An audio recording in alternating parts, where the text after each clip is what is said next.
कि हम अपनी बात अपने लोगों तक पहुंचा सकें। तो गाजी आबाद में अच्छा रिस्पांस मिल रहा है। जैसा आपने देखा होगा कि पार्लियामेंट इलेक्शन में एक अच्छी खासी लीड हमने गाजी आबाद से ली, तो हम पुरुम्मीद हैं कि इंशाल्लाह उससे ज़्यादा वोट इस बार हमें गाजी आबाद से मिलेगा। काफ़ी आपके जो हरीफ हैं आपको टारगेट कर रहे हैं, काफ़ी इल्ज़ाम आप पर लग रहे हैं, किस तरह से देख रहे हैं आप इल्ज़ाम? नहीं, हरीफों का काम ही है, उनको इल्ज़ाम तो लगाने ही है।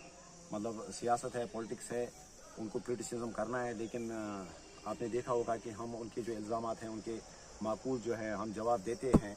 और उनको इस वक्त इनसिक्योरिटी है हमारे हरीफों को, चाहे नेशनल कॉन्फ्रेंस है, पीपल्स कॉन्फ्रेंस है, बीजेपी है या पीपल्स डेमोक्रेटिक पार्टी या अपनी पार्टी है, हर किसी पार्टी को लग रहा है कि उनको लग रहा था कि शायद मैदान हमारे लिए खुला है। लेकिन इंजीनियर रशीद साहब की आमद से, उनके आने से उनको ये लगा कि उनकी ज़मीन अब तंग हो गई है और लोग जो है इस वक्त अवामी इत्तेहाद पार्टी को एक अल्टरनेट के तौर पर देख रहे हैं। जिस तरह से आपके हरीफ बोल रहे हैं कि ये जो इंजीनियर साहब का आज छूट जाना, ये कहीं ना कहीं बीजेपी के साथ कहीं ना कहीं गठबंधन हो रहा है। नहीं, ये हिपोक्रेसी है उनकी। वही लोग जो ये कह रहे हैं वही अपने मैनिफेस्टो में और हर वक्त वो कहते आ रहे हैं कि पॉलिटिकल प्रिजनर्स या जो भी नौजवान है जो कैदों में बंद हैं उनकी रिहाई के लिए आवाज़ उठाते आ रहे हैं। लेकिन आज वो एक्सपोज हो रहे हैं कि जब सबसे बड़ा पहला पॉलिटिकल प्रिजनर जो कोई है जम्मू कश्मीर में वो इंजीनियर रशीद साहब है, तो जब उनकी रिहाई इस वक्त वो भी अबूरी जमानत उनकी हजम नहीं हो रही है, तो वो कहाँ आम लोगों की जो आम प्रिजनर्स हैं या जो दूसरे सियासी प्रिजनर्स हैं उनकी बात फिर वो कहाँ करते हैं। इसका मतलब है उनकी हिपोक्रेसी इस वक्त जो है लोगों के सामने आ रही है। और दूसरा, जहाँ तक रशीद साहब की अबूरी जमानत का ताल्लुक है, कोर्ट का फैसला है। जैसे अरविंद केजरीवाल को बुरी जमानत मिली, उसके बाद सुप्रीम कोर्ट से परमानेंट जमानत मिली, वैसे ही इंजीनियर रशीद साहब को भी जमानत मिली। अगर पहली बार आज यहाँ अदालत ने कोई फैसला लिया कि दिल्ली से लेकर कश्मीर तक जो मेन स्ट्रीम पॉलिटिशियन है उनको एक ही नज़र से देखा और रशीद साहब को जमानत दी, तो मेरे ख्याल में उनकी बौखलाहट है। इसके अलावा और क्या कह सकते हैं? आप खुद देख सकते हैं कि जब फारूकुल्लाह साहब को 130 करोड़ क्रिकेट में जब उनको डिस्चार्ज किया जाता है, तो उस वक्त वो कोई अंडरस्टैंडिंग नहीं कहते हैं नेशनल कॉन्फ्रेंस वाले या जो दूसरी पार्टियां, क्योंकि उनको पता है कि उनके छूटने से, उनकी डिस्चार्ज होने से कोई फर्क नहीं पड़ता है। रायशुमारी की बात अक्सर होती रहती है, तो रशीद साहब किस चीज को लेके बंद है? आपने खुद देखा होगा कि रशीद साहब का जो स्टांस था 2019 में जब वो अरेस्ट हुए, उससे पहले उनके छूटने के बाद वो अपने मौक़िफ़ पर बराबर नहीं। आपके हरीफ का ये कहना है कि अगर इससे पहले इंजीनियर साहब रायशुमारी की बात कर रहे थे, लेकिन छूटने के बाद वो रायशुमारी का नाम ही नहीं ले रहे। देख लीजिए, आप रशीद साहब की वीडियो देख लीजिए, आप अच्छी तरह से चेक कर लीजिए। उन्होंने जो उनका मौक़िफ़ है वो अपने मौक़िफ़ पे डटे हुए हैं। लेकिन मेरा आपसे भी ये सवाल है कि जो लोग ये हमें कह रहे हैं सियासी लोग, उनसे ये आप पूछ लीजिए कि उन्होंने 370 और 35A जो उन्होंने इस वक्त जो एब्रोगेशन हुआ इनका, तो वो उसके लिए क्या कर रहे हैं? वो कहाँ थे जिस वक्त एब्रोगेशन हुआ? इंजीनियर रशीद साहब तिहाड़ जेल में थे, लेकिन ये लोग जब बाहर आए तो इन्होंने उसके लिए क्या कोशिश की? मेरे ख्याल में पहले ये 370 और 35A का जवाब दें, उसके बाद इंजीनियर रशीद साहब को से सवाल करें। मीर जुनैद का एक आप पर क्यूरी है, वो बोल रहे हैं कि जब रशीद साहब छूट गए उनको लंगेट कॉन्स्टिट्यूंसी में आना चाहिए था, हालांकि वो लंगेट कॉन्स्टिट्यूंसी बचपना है, इमेच्योर पॉलिटिक्स है उनकी। कैसे वो लंगेट आते? वो इस वक्त लंगेट नहीं, वो इस वक्त पूरे नॉर्थ कश्मीर को रिप्रेजेंट कर रहे हैं। जुनैद मीर को बताइए कि इंजीनियर रशीद इस वक्त MLA लंगेट नहीं है, वो इस वक्त MP बारामूला है। जब इंजीनियर रशीद साहब दिल्ली से यहाँ वापस आए तो सबसे पहले बारामूला आए और उन्होंने लोगों का शुक्रिया अदा किया। उन्होंने उड़ी में जलसा किया, उड़ी में अपने लोगों का शुक्रिया अदा किया।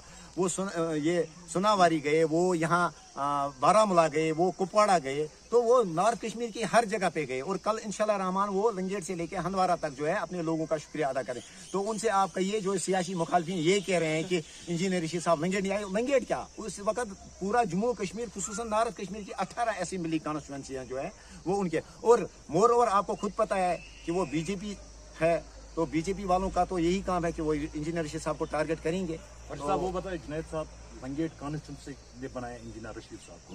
पहले उसको जब जेल से छूटा है, वो पहले लंगेट कॉन्स्टिट्यूंसी पॉजिटिवली आप लंगेट कॉन्स्टिट्यूंसी इंजीनियर रशीद को बनाया, तब इंजीनियर रशीद साहब इंजीनियर रशीद। आप पॉजिटिवली देखिए, आप इसका पॉजिटिव साइड देखिए कि इंजीनियर रशीद साहब के पास इस वक्त 15 या 20 दिन जो है मतलब अबूरी जमानत उनको मिली है। वो इस वक्त भी अपने लोगों को जोड़ने का काम कर रहे हैं। इस वक्त उनको अपने घर की फिक्र नहीं है।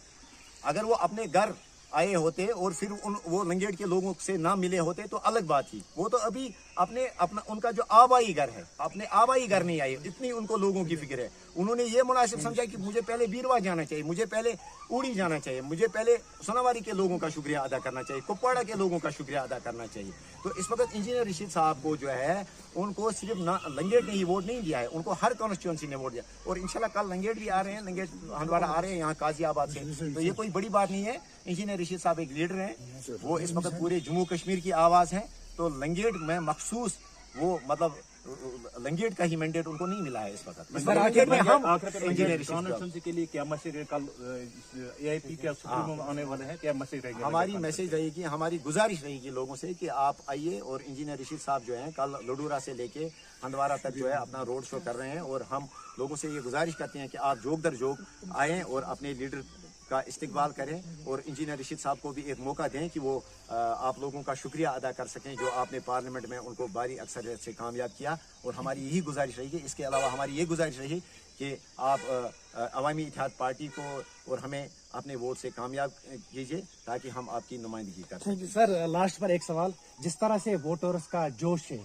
आपके वोटर्स का, हम आपके वोटर्स की बात करेंगे, जिस तरह से जोश दिखा रहे हैं वो, तो जिस तरह से बाकी पार्टियों ने अपना मैनिफेस्टो लाया, आपने खासकर लंगेट कॉन्स्टिट्यूंसी के लिए क्या सौगात लेकर आएंगे आप हमारे वोटर्स के, जो आपके लिए जी जान लगा रहे हैं? पहले तो हमारा जो है डॉक्यूमेंटेड एक बाज़ाब्ता मैनिफेस्टो हमने इशू किया है, लेकिन एक अच्छा सवाल आपने किया। एटलीस्ट कम से कम आज पहला जर्नलिस्ट कोई आया जिसने कहा कि आप लंगेट के लोगों के लिए क्या करना चाहते।